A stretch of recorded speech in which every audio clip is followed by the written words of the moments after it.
Balloon.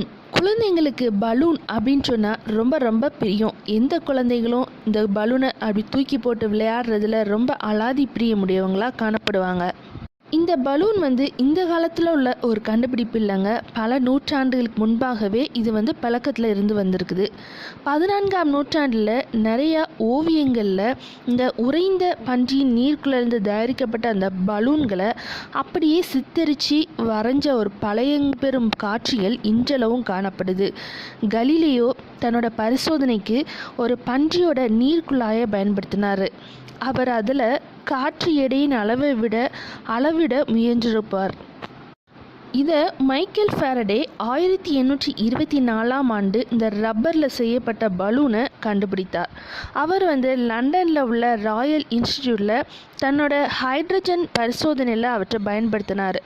Rubber பலூனை ஒரு வருஷம் கழித்து, அதாவது 1825ஆவது ஆண்டு, அந்த நாளில் முன்னோடி ரப்பர் உற்பத்தியாளரான தாமஸ் ஹான்காக் என்பவர்கிட்ட பாட்டிலில் இணைக்கும்படியான ஒரு சுருங்கி விரிகிற சிரிஞ்ச் போல அதை உருவாக்கி விற்பனை செய்ய ஆரம்பித்தார்.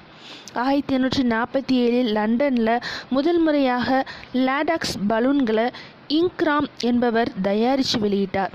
ஆனாலும் அவரால் 20ஆம் நூற்றாண்டின் முற்பகுதி வரை பெரிய அளவில் உற்பத்தியை பெருக்க முடியலை. 1970ஆம் ஆண்டில் பாயில் பலூன்கள்லாம் வெளிவர ஆரம்பிச்சிச்சு.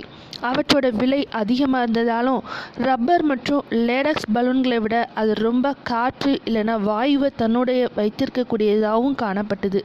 ஸோ அது மாத்திரம் இல்லை, அது ரொம்ப லகுவாகவும் காணப்பட்டுச்சு. இன்றைய காலத்தில் யூஸ் பண்ணுற பலூன்கள்லாம் ரப்பர், லேடக்ஸ் இல்லைன்னா நைலான் துணி ஆகியவற்றினால செய்யப்படுது. ஸோ இதனால் நமக்கு எந்த ஒரு தீங்கும் வராது. இது பல வண்ணங்களிலும் தயாரிக்கப்படுது.